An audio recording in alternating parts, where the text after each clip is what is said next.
Blouse है और simple blouse cutting होगा। सिंपल ब्लाउज कटिंग करने के लिए पहले से ही हम इसे फोल्ड करके रखे हैं। फोल्ड करने के बाद हम ये 13 इंची लंबाई इसका रहेगा रेडी ब्लाउज का।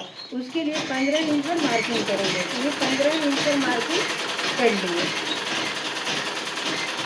उसके बाद शोल्डर 5 इंची लेंगे। शोल्डर के बाद arm hole 5.5 inch. Arm hole 5.5 inch, shoulder से आधा इंच ज़्यादा। ये बैक पार्ट का कटिंग कर रहे हैं, इसलिए इस कॉर्नर से 1.5 इंची पे आगे को मार्किंग करेंगे और इस तरह से यहाँ से ऐसा लगा देंगे। तो ये गोलाई का शेप हो गया। अब हम 2 इंची से गला को कट करेंगे। ये 2 इंची हो गया, 2 इंची और यहाँ पे 5.5 इंची गला। 5.5 इंची गला को काटेंगे तो 5 इंची रेडी रहेगा। इस कॉर्नर से भी, गला के कॉर्नर से 1 इंची या 1.25 इंची को ऐसे पॉइंट बनाते हुए यहाँ पर गोलाई का शेप दे देंगे। तो इस तरह से हो गया। अब क्या करेंगे, ये जो है इसका चेस्ट है वो 34 इंच है। 34 इंच के लिए 8.5 पर मार्किंग करेंगे। यहाँ से हो गया, तो एक मार्किंग यहाँ हो गया और एक मार्किंग ये हो गया। ये मार्जिन के लिए हो गया, ये सिलाई वाला फिटिंग के लिए हो गया। अब यहाँ पर मात्र 1 इंची डाउन करेंगे और यहाँ पर 3 इंची। यहाँ से एक लाइनिंग यहाँ लगाएंगे और यहाँ से एक लगाएंगे।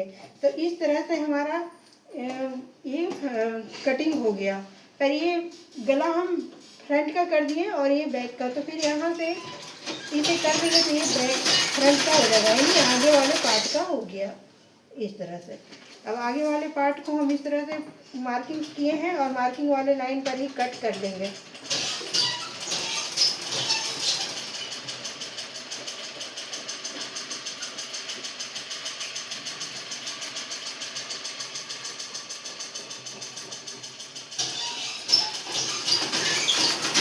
तो ये फ्रंट पार्ट कटिंग हो गया। अब बैक पार्ट कटिंग करना है। बैक पार्ट कटिंग करने का सबसे आसान तरीका, सिर्फ इसी को रख देंगे उठा करके, तो ये हमारा बैक पार्ट भी इसके साथ कटिंग हो जाएगा। सिर्फ गला और आर्म होल में चेंजिंग करेंगे। अगर फिर से नापेंगे तो हमारा टाइम ज़्यादा वेस्ट होगा, इसलिए हम इसी को रख देंगे। चौक मिट्टी है, इसमें चेंजिंग क्या करना है, आर्म होल का ये आधा इंच एक्स्ट्रा रहेगा और ये जहाँ से है बस इसी तरह से यहाँ, और गला का रहेगा। तो गला को भी यहाँ से ऐसे मार्किंग कर लेंगे और मार्किंग करने के बाद इसको 7.5 इंच रेडी है, तो हम उसके लिए 8 इंच पर लाइनिंग करेंगे और यहाँ से इसे गोलाई का शेप दे देंगे।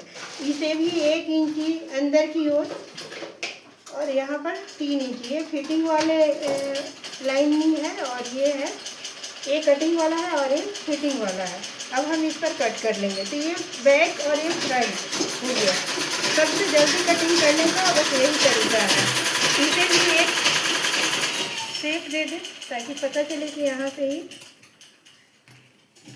कटिंग करना है 1.5 इंची पर। तो इस तरह से ये बैक का भी कटिंग हो गया। बैक और फ्रंट दोनों का कटिंग हो गया बहुत ही सिंपल तरीका से। और ये गला को भी हम कट कर लेंगे।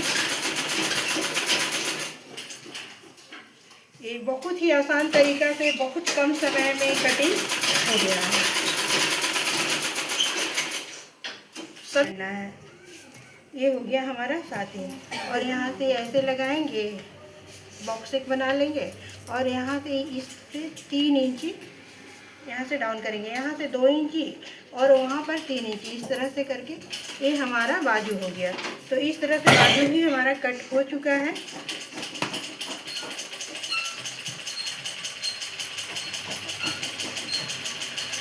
तो फ्रंट, बैक और बाजू सारा कटिंग हो चुका है। ये हमारा फ्रंट है, यानी आगे वाले साइड, ये पीछे वाला साइड और ये बाजू। अब इसमें जो टेकिन, टक्स और डॉट कहते हैं उसको लगाना है। वो कैसे लगाना है उसे मैं बता देती हूँ। ये हमारा आगे वाला पार्ट है, इसको यहाँ से इस तरह से ऐसे नापेंगे और यहाँ से 2 अंगुल इस तरह से एक पॉइंट बना लेंगे। पॉइंट से 2 अंगुली को रखेंगे और यहाँ से एक लाइन बनाएंगे, एक लाइन यहाँ बनाएंगे और एक लाइन यहाँ बनाएंगे। ये बहुत आसान और बहुत जल्दी बनने वाला है। इस तरह से इसको यहाँ से उठाएंगे और उठा करके इस तरह से इसे रख देंगे। तो दूसरे साइड में ही